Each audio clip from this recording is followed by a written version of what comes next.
is a production of DallasCowboys.com and the Dallas Cowboys Football Club. How about them Cowboys? Yeah!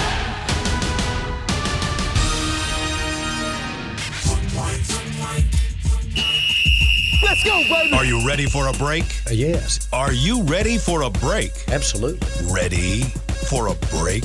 Yeah, and so much for that. It's time for The Break on DallasCowboys.com. We were on the break! With Nick Eatman, David Hellman, Ambar Garcia, and Derek Eagleton. It is Wednesday, August 19th, 2020, season 16, episode number 15. Welcome to another edition of The Break. I am actually live from my home. This is the virtual SWBC Mortgage Studios, joined by Nick Eatman, Amber Garcia, Dave Hellman. They're all in their homes as well. And I'm sorry, Nick, you're at the office, actually, on a day when the players are not at the office. Nick still is at the office. That tells you a lot about his work ethic. We appreciate you, Nick. We're going to talk some Cowboys football with you guys today, and we appreciate you guys taking some time out of your day to join us for that. And we're going to start with, I think, what has been probably the biggest news coming out of Cowboys camp since camp began.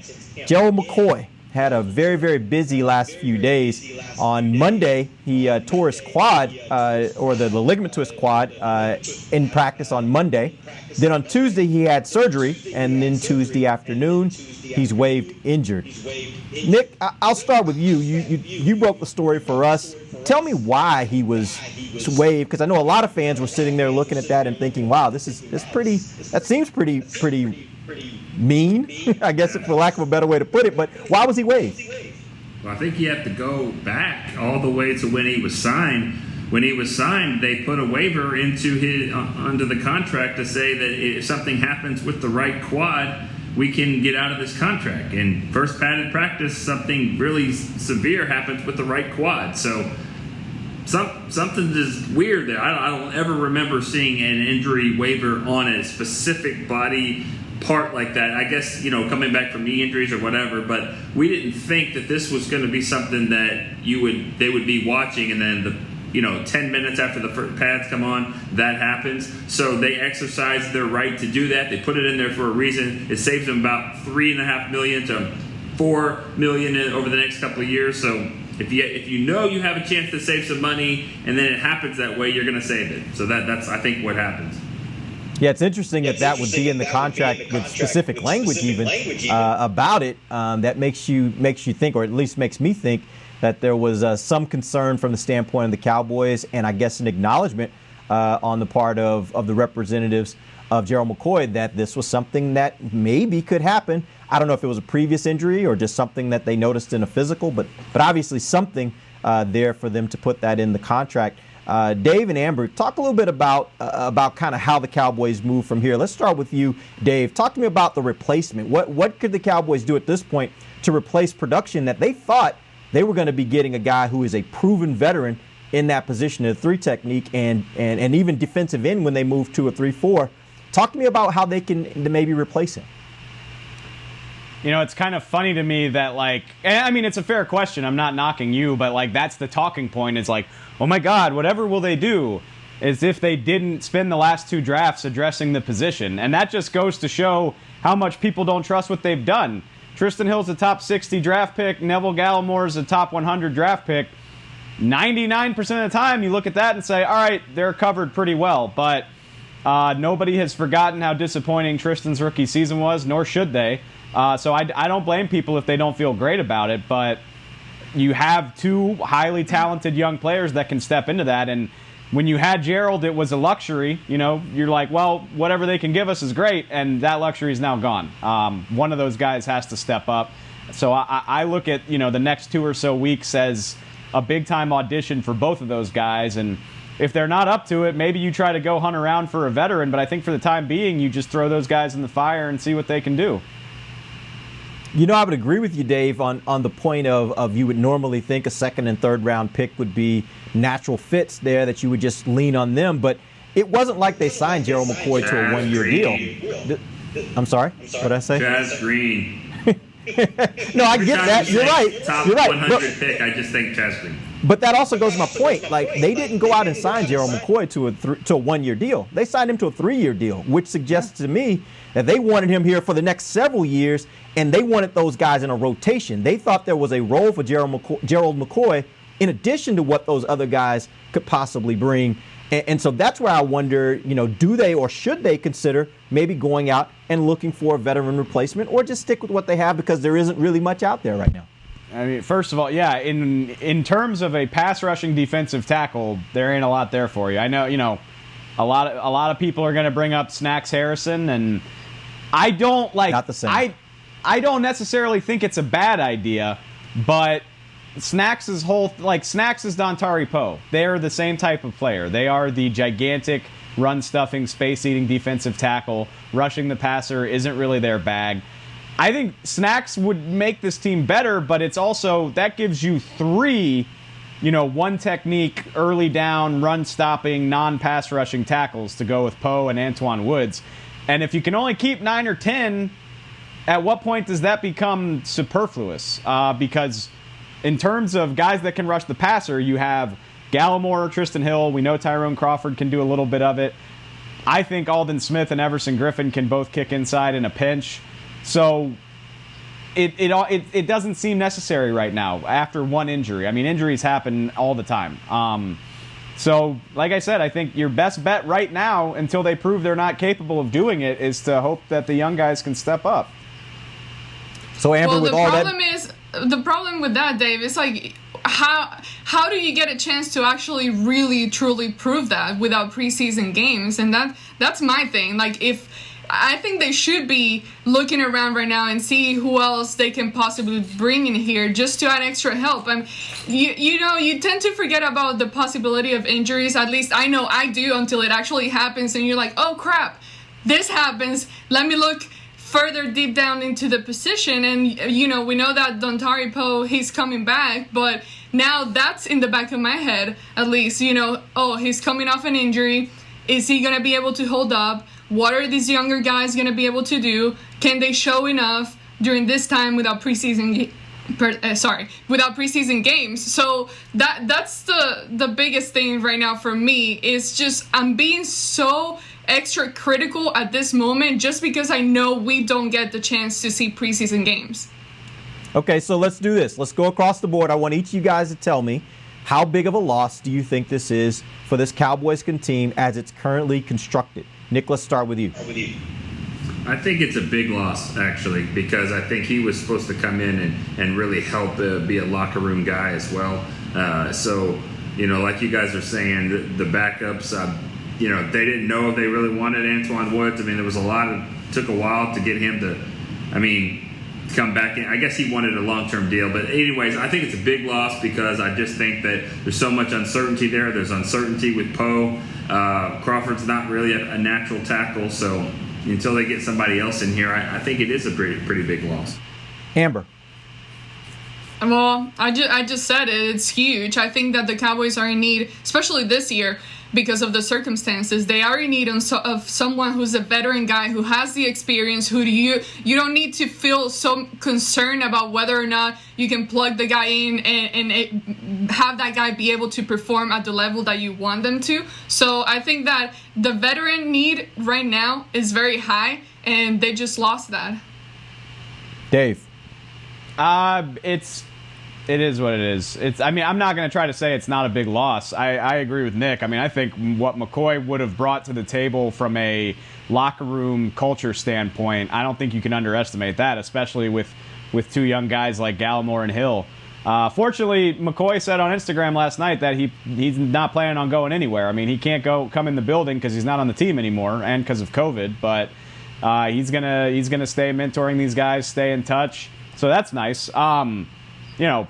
One defensive tackle is not going to be the difference between whether or not this team is successful. This team's success is almost entirely predicated on how good its offense is. And I absolutely wish Gerald McCoy was on the team, but I'm not changing my preseason projections for them based on that. But we talked about this last week too. That adding Everson Griffin. I mean, that with D Law, that's not a whole lot different than what they had last year with Robert Quinn. Maybe Griffin is better, but they're about the same. What I thought was going to be different was the push from the inside, and Dontari Poe can still bring that, but you were hoping it would be McCoy and Poe, and maybe Crawford gets in there, but but then again, it's a completely different defense. We're seeing that in practice right now. You can tell that it's not going to be the same defense. They're asking these guys to do different things than what they did last year.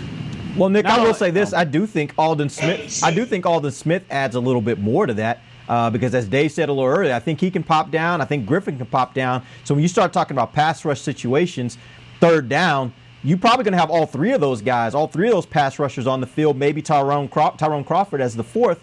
And so I still think you'll get that kind of push up the middle because you got some guys that are really dynamic type players, you hope at least, that you can have down there defensive tackle. I'm not a fan of that, though. I'm not. And I could just still see the touchdown Tyler Lockett scored against Seattle. I'm just not a fan of putting D-Law inside or Alden Smith inside. It's just like asking a running back to play receiver. You're not doing what they do best. And so by putting them down, just because they can rush the passer off the edge doesn't mean they can go in there and beat the Zach Martins of the world in the middle. So some rare, not everybody's J.J. Watt and JPP that could go and do all that. So I'm just not a big fan of putting outside rushers in the inside like that. I never saw D. Ware do that. But. Yeah, and I would say that all three of those guys, in my opinion, are at least what you would call premier pass rushers in the NFL. Maybe they aren't as good at defensive tackle. I do think that their speed, and in particular Alden Smith, the guy's huge. I think he's, 285 or 280, something like that. He's a really big guy to be playing defensive end. So I think sliding him into defensive tackle, I think you get the speed of what he can do on the outside that can be disruptive there. But I think he also has that power and that big body that can also manage to be playing a defensive tackle. He's going to be a problem. He's going to be a problem. Yeah, he's already a finalist for Comeback Player of the Year. Now, I don't know if he's going to win it. We'll see what happens, but he's going to be a finalist right now. He's a problem. Tyron Smith will tell you if you ever talk to the media, he'll tell you. That kind of goes to my point. I'm not trying to convince anybody that it's not a big deal that Gerald McCoy is out, but they got bodies and they have two supposedly very talented young guys. If they can just get something from one of them. It doesn't even have to be both. Just get something from one of those guys, and it'll be okay. It ain't gonna be, it's not gonna be the best defensive line in the league, but it'll be okay. We'll save actually that conversation for a little.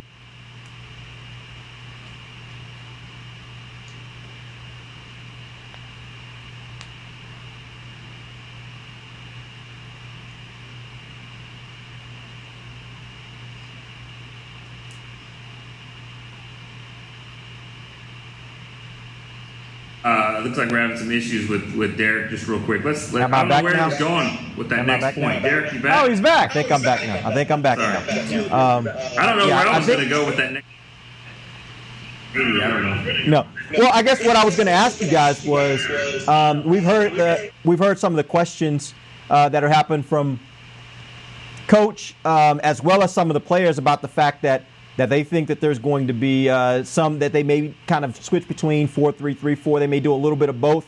There really hasn't been a commitment to one or the other. So that being said, talk to me about where you think this loss may be a potential bigger loss with Gerald McCoy now being waived.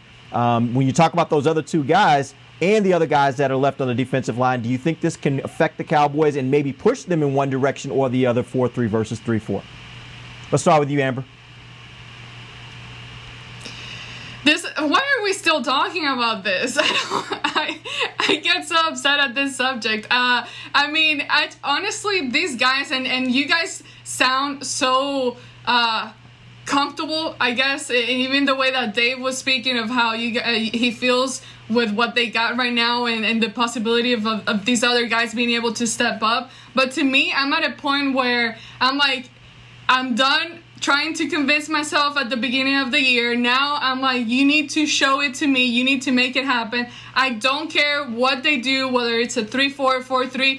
they're going to figure out with the guys that they currently have and see what they can actually do and make it work. I think that the size matters a lot for... Sorry, I'm getting carried away with other things. I'm sorry. I apologize for the unprofessionalism. But size matters a lot when it comes down to picking out this position and what you're going to do there. But don't ask me about 3-4 or 4-3. Don't care. All right, Dave. I respect that.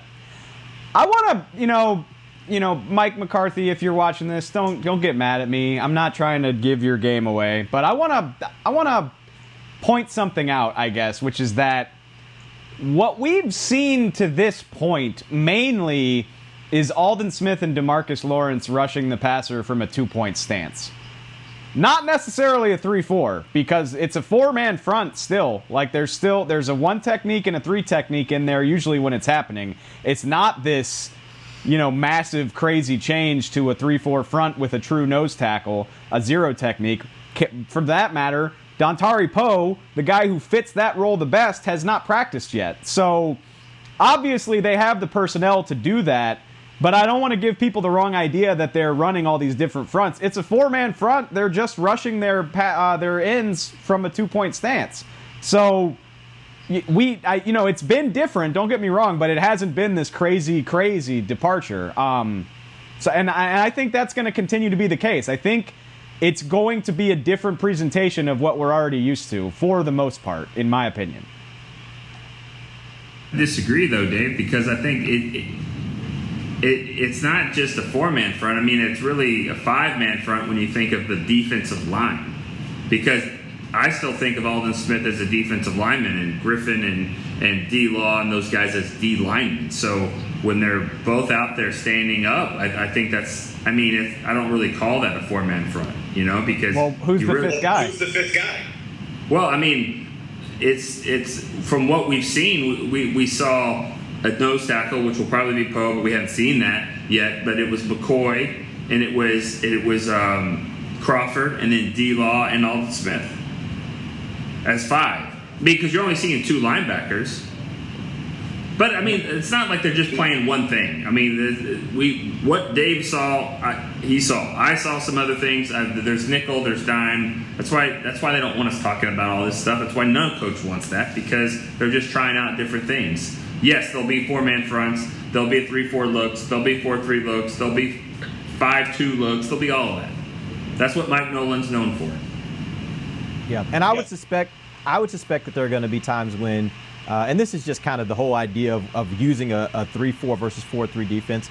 You can flip to a 2-4-5 where you're in nickel, where you only have 2 down linemen and you have 4 linebackers, and you're considering those 2 outside guys linebackers at that point, right? But I get what you're saying, Dave. It would still be in those kind of scenarios a 4-man front.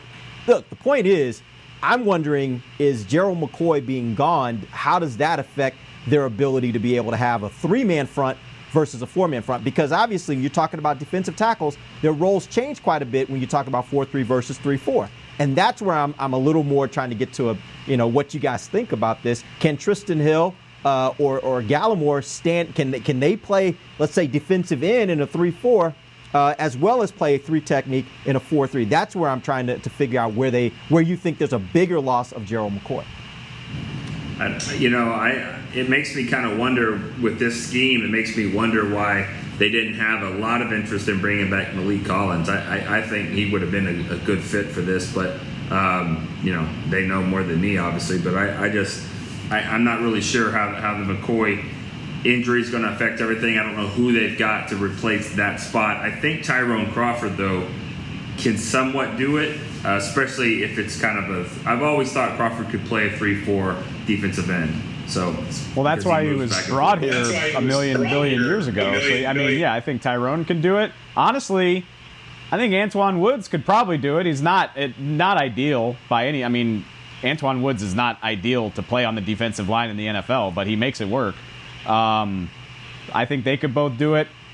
Hill and Gallimore, they got to have a quick first step. I think they could be able to do that. They're always talking about the flexibility of a lot of these guys. Out of that whole group in the whole line, who would be a guy that you guys think that they absolutely need to stick to one specific role and don't have that kind of flexibility to be moved around? Poe. Yeah. He's just in one technique. Keep him in the middle. Other than a 1. I honestly, though, he could probably play 3-4 and 2 if they needed him to. Obviously, you'd prefer he played nose, but he probably could. He has played quarterback, so I guess he can move around. He's thrown a touchdown pass. As long as DeMarcus and Aldon Smith are able to rush off the edge, just do whatever else you got to do to make it work. That's, the other thing I'm really wondering on that point, Dave, is like once you get Everson Griffin in the mix, I wonder how they look at that. Do they look at this and say, how we have this conversation a lot about offensive linemen where you want your best 5 players out there, even if 2 of those players could probably play the same position, you kind of fit that one into another position because he's just one of your best 5. I wonder if they look at this and they say, Everson Griffin, Aldon Smith, and DeMarcus Lawrence are 3 of our top 4 defensive linemen. How can we get all 4 of them on the field at the same time as much as possible? And I wonder if that means that one of those 3 ends up now switching predominantly to another position in order to keep those guys on the field more frequently. I'm not saying it'll happen. I'm just wondering. It kind of goes to my point, and I mean, Griffin hasn't practiced yet. He just cleared protocol. He's barely done anything. He's not practicing. But you got Griffin, Poe, Tank, Aldon Smith, Tyrone Crawford, and then 2, highly drafted rookies, one of which you would think can contribute. Like, they got bodies, and talented bodies at that. So it definitely sucks that McCoy's not out there, but I'm not going to talk myself into thinking it's going to sink their season that he can't play. All right, we're going to go ahead and take our first break. When we come back, we're going to get into some camp observations. These guys are going to tell you a little bit about some of the stuff that they've been noticing at practice, how players are performing. We'll do that when we come right back. This is DallasCowboys.com radio. We're back with a tasty treat that's sweeping airwaves and taste buds. It's new Dr. Pepper and Cream Soda. Let's take a listen. Dr. Pepper and Cream Soda's here. A new combo that's music to my ears, okay. Let's play. Cream Soda and Dr. Pepper time. Pour it in a glass of ice. Music to my ears and mouth. New Dr. Pepper and Cream Soda. A delicious duet. Want to use what the pros use? How about the official men's skincare brand of the Dallas Cowboys, Jack Black? Right now, you can get the Jack Black Starter, a curated collection of Cowboys locker room favorites for just $10 with free shipping. The starter includes 4 Jack Black skincare favorites, plus a full-sized intense therapy lip balm. Go to getjackblack.com/Cowboys and use the code word TEAMJB. That's getjackblack.com/Cowboys. The Jack Black Starter, $10, free shipping. Since 1865, Stetson hats are American-made with pride right here in Texas. And Stetson is proud to be on the field with America's team. Want to show your Texas and team pride too? You can. By purchasing your own Stetson, you can look just like how the flag guys do on field at every home game. Stetson hats, the official crown of all self-respecting Cowboys, and your favorite football team. Get yours today at shop.dallascowboys.com or at stetson.com. It's funny. As we travel places, often we find the places we want to travel aren't really places at all. They're people. They're grandparents, moms, old friends, and new nephews. That's why at American Airlines, we've been using enhanced cleaning measures so you can feel confident every step until you get to them. So as always, our people can't wait to take you to yours. American Airlines. You are why we fly. Back to the break.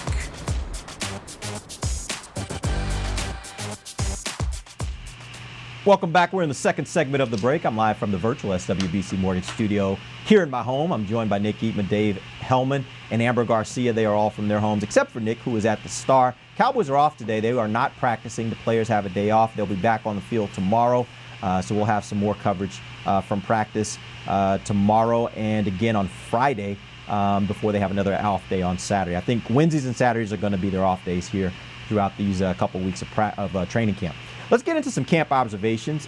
Each of us have had an opportunity to watch a few practices, get some idea of what we think of players, position groups. I want to start first with the defense because I think, at least from my perspective and from what I've seen everyone in the media talking about, including I think you guys as well, everybody's been really impressed with this defense so far. Maybe it's because of maybe lower expectations, or maybe it's because they really have just been performing very well. But I want each of you to we're going to go around. I want each of you to give me a player or a position group that's really stood out to you on the defensive side of the ball through the first few practices. We're going to start first with you, Dave. I mean, I know we do this every year. I can hear people complaining about it because nobody wants to hear how great they look and then watch them suck, but they look pretty good. I mean, we spent the whole first segment on how active the pass rush has been. I think they have 7 takeaways through 4 practices, and I mean that's across a variety of different drills. That's 7-on-7, that's team, et cetera, et cetera. So it's not all 11 on 11, but they have 6 total interceptions through 4 practices, and Anthony Brown forced a fumble. So that's been the emphasis, and through 4 practices, they're doing it. So that's fun. Amber. I guess I'm gonna just stick to the guy I chose yesterday for camp stars that the guys do on the website on DallasCowboys.com. But my guy would be Francis Bernard. He's a guy that he wouldn't never really catch my eye just because he doesn't really have that linebacker mold that these other linebackers have. For example, Luke Gifford, he fits that linebacker mold. But this guy, he's smaller. He's not as big as the rest of the guys, but he has been able to do some things on the field. He's quick. He's very, very aware of everything that is going on. And another thing that really impressed me, which is off the field, when he's on the sideline, I see him constantly just talking to Sean Lee. I don't know what they're talking about, but I'm sure he's learning something from Sean Lee and asking questions and just being, not off to the side just watching. He's being interactive and trying to learn as much as he can, and he's caught my eyes these first few practices. Nick. I think we can't let her just say that's my guy because that I've been like that's your guy. That's why I started smiling. That's exactly why I started smiling when she mentioned his name. Go ahead. It's okay. He catches your eye with the hair, but then also he's making plays. I'm gonna say defensive line with an asterisk because guys, the offensive tackles have been bad. I mean, like Tyron Smith doesn't even play that much. We haven't seen Irving. We haven't seen La'el Collins, and so it's hard to evaluate anything when it's just like they're just blitzkrieg to the quarterback every single time. It's tough to evaluate everybody on offense. So defensive line is looking really good, but I want to see what they look like with a little bit more competition at the offensive tackles. All right, let's flip over to the offensive side of the ball. Let's do the exact same thing. I think the offense has flashed at moments. I think there have been some good moments, some good practices. But tell me a player or position group that stood out to you the most. We're going to start this time first with Amber. Amber, give me somebody on the offensive side. You know what? I've been trying to keep my eye on Blake Jarwin, and he's a guy that he's not super consistent. He's not going to make every play, but I've been paying attention to him even when the ball is not going towards him. When it's not going his way, he's still being able to get open, make that push that is needed, and get away from the defender. And I don't know. I think that if he gets more opportunities, he would be really, really good this year. Nick. I'm looking at those backup receivers. I know that when you're talking about the first 3 guys, I mean, we know where they're going to be. But then there seems to be a pretty good push there for that 4th and 5th spot, maybe a 6th spot. And Ventel Bryant, who I kind of put as a special teams ace, he's actually making some plays there. Cedric Wilson's doing a nice job, he, over the middle doing some. And then now I forget his name, but 17, Dave, help me here. Tevin Jones? He's making Tevin Jones. I mean, that guy looks the part. Really big guy, can move well. I know I'm even leaving out a guy. John Bay Johnson, of course, he's always going to look good in camp. But Brown's had some moments too. I haven't seen it, but yeah, I'm apparently. I haven't seen Noah Brown make any plays. Is he making plays? He's making plays. He's getting looks.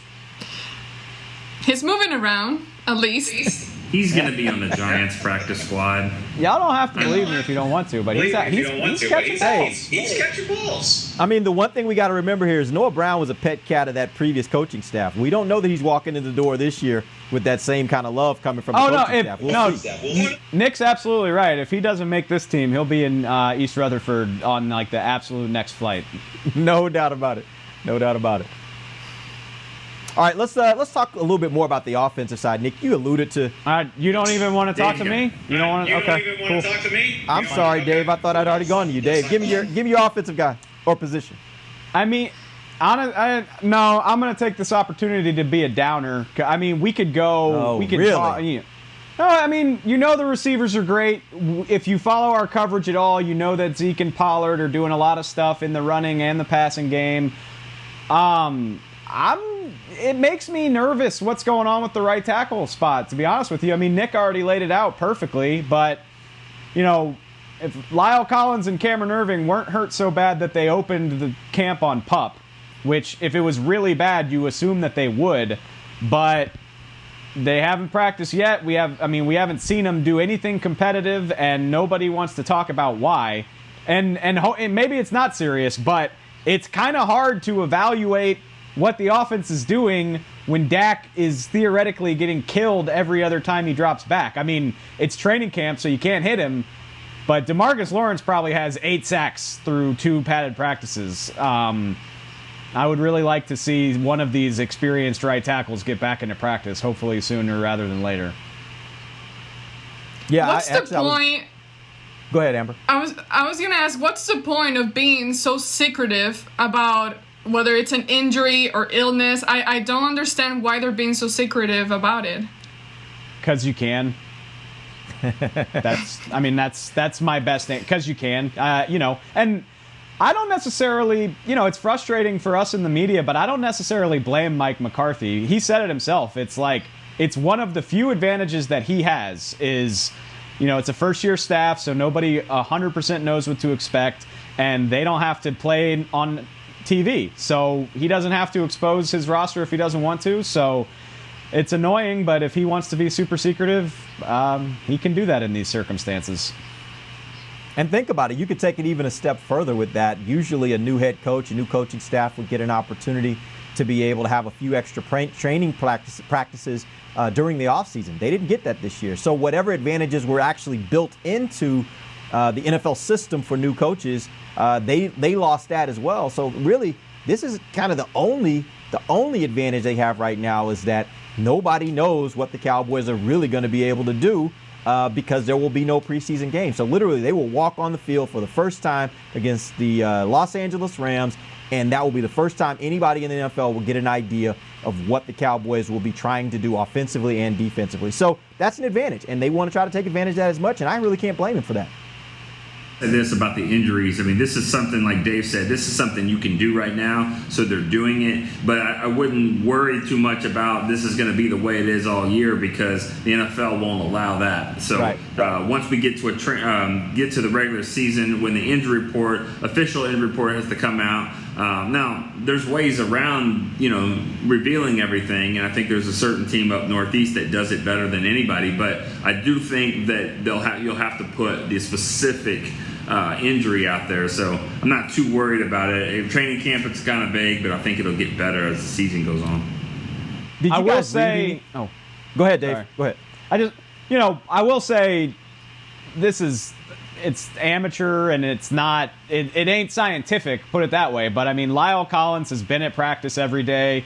He's been in uniform. He was doing strength and conditioning rehab with Britt Brown before practice, not yesterday, but the few days before that, wearing his helmet, taking part in stuff, body language is good. So it doesn't look from a distance like it's this super scary long-term injury. But again, I mean, that's not necessarily evidence. It's just kind of my hunch from watching practice. The Cowboys did sign an offensive tackle in Pace Murphy. Did you guys read anything into that maybe this is a longer term for one or both of these the guys that are currently here? I just think it means that the guys they have are not doing a good job. I mean, they're tired of Dak running.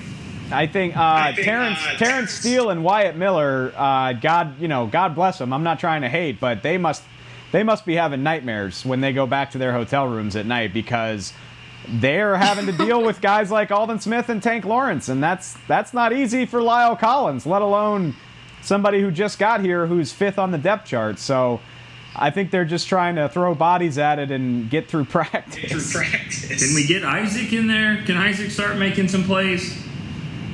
I can't even pronounce his last name. Amber? Alarcón. No, but and people have been asking me about him. There's still a lot of growth needed to happen there. We know the transition from when you're not in the NFL, getting to the NFL in that first year, how tough it is. But this guy that they signed, I looked him up. I'm like, oh, no NFL experience? Okay, I stopped reading. I'm like, okay, I need someone that has experience doing something so I can feel better in case something does happen to Lyle Collins. We've seen it in the past. Anytime there's an injury in the offensive line, it's costly. It's going to cost you a big price. So they need someone that can really help you and feel that you can, what is that called? The Band-Aid guy? A Band-Aid? Yeah. Not a Band-Aid. We need an actual gauze that can be wrapped around all the way. Not a Band-Aid that can start peeling off with sweat during the game. We need something that will wrap all the way around and that can work for you in case of needed. They have that guy. His name's Cam Irving. He's hurt too. So. Well, exactly. That's the point.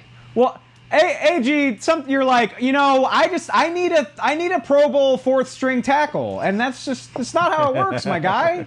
That's not how it works. Well, hopefully those two guys, or at least one of those guys, can get back to practice really soon to at least give those defensive ends a good look in practice, and we'll see how that thing transpires. We're going to go ahead and take our final break a little early here. When we come back, we've got some questions lined up. Amber went on to Twitter and got some questions from you guys, so we'll go through some of those questions, give you guys some answers. We'll do that when we come right back. This is DallasCowboys.com radio. Since 1865, Stetson hats are American-made with pride right here in Texas. And Stetson is proud to be on the field with America's team. Want to show your Texas and team pride too? You can. By purchasing your own Stetson, you can look just like how the flag guys do on field at every home game. Stetson hats, the official crown of all self-respecting Cowboys, and your favorite football team. Get yours today at shop.dallascowboys.com or at stetson.com. I'm Jay Novacek, former tight end for the Dallas Cowboys. Back in the day, I was the guy who always got the tough yards, and that's why I run with John Deere today. In fact, I have a John Deere 3025E tractor that can handle any yard work I need to do, even the tough yards way out back. So if you have 1 acre or 1,000, John Deere has the equipment that's just right for you. Visit a John Deere dealer today and run with us. We are the official tractor provider of your Dallas Cowboys. Want to use what the pros use? How about the official men's skincare brand of the Dallas Cowboys? Jack Black. Right now you can get the Jack Black Starter, a curated collection of Cowboys locker room favorites for just $10 with free shipping. The starter includes 4 Jack Black skincare favorites plus a full-sized intense therapy lip balm. Go to getjackblack.com/Cowboys and use the code word TEAMJB. That's getjackblack.com/Cowboys. The Jack Black Starter, $10, free shipping. We're back with a tasty treat that's sweeping airwaves and taste buds. It's new Dr. Pepper and Cream Soda. Let's take a listen. Dr. Pepper and Cream Soda's here. A new combo that's music to my ears, okay. Let's play. Cream Soda and Dr. Pepper time. Pour it in a glass of ice. Ah, music to my ears and mouth. New Dr. Pepper and Cream Soda. A delicious duet. Back to the break.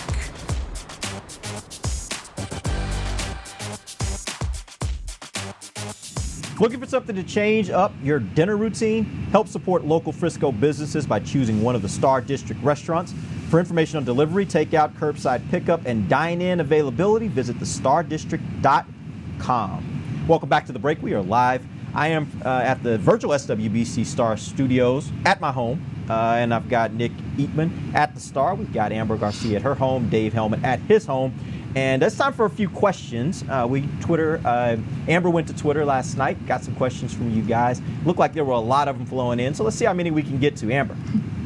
All right. Thank you so much to everyone who sent in the questions. To start off, here's the first question. Who else is getting reps as a punt returner besides CeeDee Lamb? Cedric Wilson. That's your primary suspect so far. Okay. How do you guys go ahead. Go ahead. It makes sense because Cedric did it last year. You know, I was the guy. I said all offseason that I wanted Tony Pollard to get a shot at it, but you have CeeDee Lamb now, so I don't care as much about that as I used to. We know Jordan Lewis has done it in the past, but really, for the most part, it's been Cedric and CD doing the majority of it.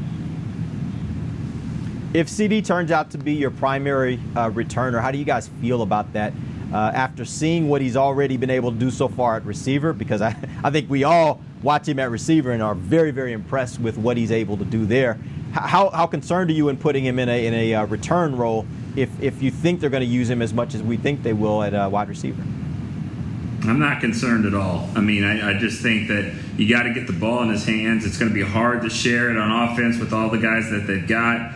Zeke running the ball. I'm not. You got to figure out ways to get dynamic players in there. So that doesn't bother me at all. If your third receiver is returning punts, that's fine.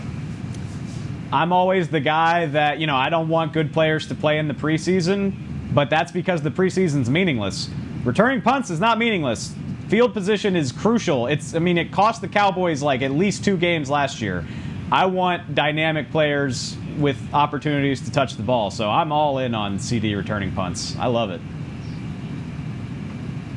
Amber? And he said he likes doing it, so that's a plus when you got a guy that actually likes doing a certain job. All right, moving on to Leighton Vander Esch. How's he doing with the whole neck injury so far from the things that we've been able to see at practice? I really think... He doesn't want to talk about it? So maybe we shouldn't talk about it. He doesn't like talking about it because I think he feels like he's moving on, and so he looks pretty good at this point. The fact that he did not start on PUP, I thought, was a really big sign. So far so good. Obviously, he's not banging in there with the other blockers, but we'll see when he gets that first couple of hits. But I think for right now, I think it's going pretty good. Yeah, he's full go. Him and Jalen both. It's practice, but they both look really good.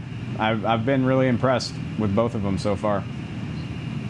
Yeah, linebacker and running back are probably the 2 hardest positions to really evaluate in training camp when you're not actually hitting and tackling. But I will say this, based on what you've already seen, I think both those guys, as you just mentioned, Dave, they look really good. Particularly, I've liked what I've seen from them in the drills where they've been in coverage. Because I did not think, and I have not thought that Jalen Smith necessarily was great in coverage. But I think he's done pretty well here in training camp so far. It'll be interesting to see once they actually start hitting if we see a similar type result from both those guys at linebacker. All right, this guy says that, we're used to talking about the great Dallas Cowboys offensive line, but at this moment he feels that specific position group is the weakest. How do you guys feel about that? When you look at the whole roster, what position group would you say is the weakest at this point? Tight end. Okay. Yeah, that's a good one. It's just unproven. He might be pretty good. But Blake might be pretty good, but I think they're the weakest on offense. The offensive line is going to be fine once Lyle gets back in there, I believe. But yeah, I do agree with the point that it's not what it used to be. I don't think it's this dominating thing. You can't just keep getting injuries to these guys and losing Travis Frederick. It's not the same, but I still think it's pretty good. Until proven otherwise. Sorry, AG. Until proven otherwise, it's the secondary. No, go ahead. It's the secondary until they're off to a nice start. Like I said, I think they have 4 picks. The DBs have 4 picks because Francis Bernard has 2 of those. So it's a nice start, but there's proven playmaking ability almost everywhere else on this team. But we don't necessarily have that from the defensive backs. Not only that, but let's consider this. Let's slow down a little bit. The offensive line still has 2 All-Pros on it. And last time I checked, tight ends don't have a single one. The secondary doesn't have a single one. So I think there are other positions on this team that you look at and you're like, there's a little bit more to prove than this offensive line. I think the offensive line will be fine. Part of the problem right now is just you got injuries at your swing tackle and your right tackle position. That'll work itself out. I think they'll be fine. When you talk about the secondary, and to Dave's point about that whole area, to me right now, I don't know how you really truly get to evaluate this, because I feel like every training camp, that is a position group that we notice and guys start standing out. Last year we were talking about Jordan Lewis and how well he was doing and everything like that, but then you get into the season and then you start seeing certain players, Cheeto, not performing as well as you would want them to or expect them to. So how do you really get to evaluate at this point? I know it's hard for us. I know it's hard for the coaching staff and the scouting department, but how do you figure it out? I mean, we don't. I mean, they can make their own evaluations. They have the All-22. They can go back and watch, and they have a much better idea of like, okay, this guy's really coming on, or, kind of reminds me of the Luke Gifford interception in the preseason last year where we're all like, what an amazing play. And the coaches are like, he was so far out of position, it's not even funny, but the quarterback made a bad decision. It's hard. With what we're working with, it's hard. So all I try to do is just say what I see. If you notice, I couch everything I say. I say, it looks like, or I think, which, I mean, I'm just doing the best that I can. But yeah, every single year, somebody that we love during training camp turns out to be kind of disappointing. So you're just trying to do the best you can and let people know what you see, I guess. I'll use this phrase. One of the guys here in the local media uses it a lot, Jock Taylor. Sports is fluid. And I think that's kind of the best way you can put this. Like, just because we talk about a specific player right now and say, oh, he's performing really well, that has absolutely no bearing on how he's going to perform week 1 or week 16. The fact of the matter is, you just talk about what you see right now, and the proof will be what are they doing in week 1 and week 2 and week 3 and week 4. As they play throughout the season, that will really be the proof. But, again, we're just talking about what's happening right now. You cannot, I don't think, and at least what I've seen over the years that I've covered this team, you cannot put a ton of stock in what you see in training camp necessarily, because there will be guys that don't do much in training camp that show up really big when the season gets here. There will be others that look really great in training camp and won't do anything once the season gets here. So, you just talk about what you have right now, and there's no way to really evaluate the future. You can only evaluate what's happening right now in these practice situations. Now, we are limited on certain things that we can talk about from these practices, but based on what we've seen so far, what is something, whether on offense or defense, that has caught your eyes overall, that it's different from what we've seen in previous years? Nick? Dang, I was hoping somebody else could jump in on that. Like, something that's different. I guess just a little bit of drills here and there. I'm trying to think of like something that's a big deal. I mean, I could say, oh, red jerseys on the quarterbacks or last names on the back. I mean, but that doesn't matter. That's just visible changes. I really can't think. You guys have something that's like you say, oh, this is completely different than what we've seen in the past? I don't know if it's completely different, but not trying to give Mike's game away, but the running backs are active and they are doing things downfield and on the side of the field and in the middle of the field, and it's just it's exciting because it was a source of great frustration that they weren't a little more creative with those guys last year. And we just said what they're doing right now doesn't mean they'll do it when the season starts, but I'm more confident than ever that both Ezekiel Elliott and Tony Pollard will have big and diverse roles in this offense, and that's exciting. Yeah, one thing I guess I could say to that is that we've seen more practice with quarterbacks throwing the ball on the run. Like before, sometimes it just happens. They're part of the game. But we've actually seen drills where they are designed to go through things and then throw it. That kind of shows to me that they may try to do that more, and especially with Dak, and get him out there and having practice the fact that he can throw the ball on the run. He's always been pretty good at that, but that's just something that I think that they're working on. I'll go back to what Cheeto said earlier in the week in his time with the media and talking about how the defense is a lot more dynamic this year. They're giving a lot more looks pre-snap and disguising a lot more things. And that's something, again, he talked about as far as how he likes the fact that they're doing that a little bit more and not relying so much on just, hey, we got better players. They're actually giving their guys a chance by giving them some schematic help. And so that's something else I think that at least from the way he describes it, can be a really big boon for this team and really maybe help them. I've always been a big proponent of the fact that I think teams should rely more on scheme than just saying, hey, we're going to line up the way we line up and make you adjust to us. Because what happens when you find a team that really is legitimately better? And we saw that last year. I think that's part of the reasons why Cowboys didn't play great as far as their win-loss record against really good teams last year, because they didn't really give their guys a ton of help when it comes to scheming up how they play and disguising certain things and throwing different things at teams that they aren't really necessarily expecting. So I'm actually excited to see more of that as the season gets here. Out of the undrafted players, who would be a guy that you feel will make the roster so far? I want to jump in here. Yeah, Nick and Derek, more so Nick, just because you've seen more. But tell me if I'm crazy. Doesn't it seem to you like the down the line guys are just not getting as many opportunities as we're used to? Yeah. You can tell by the way the guys that they sign, they like veteran guys. They're trying to throw. They don't want a bunch of young guys learning on the run in week one. They want some veteran players. But you're right, Dave. You don't see a lot of those guys.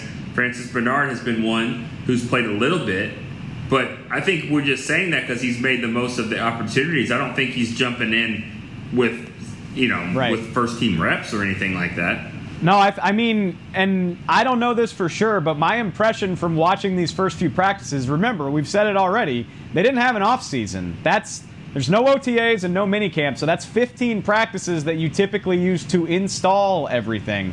They're doing that right now.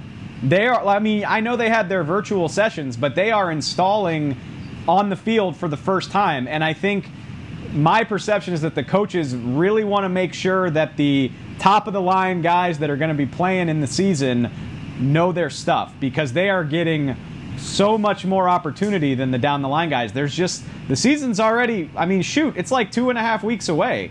They don't have time to be seeing what they have in Rondell Carter. They need to get the big names out there learning their stuff. So to that point, it would be Francis Bernard for me, just because he's made the most of those opportunities.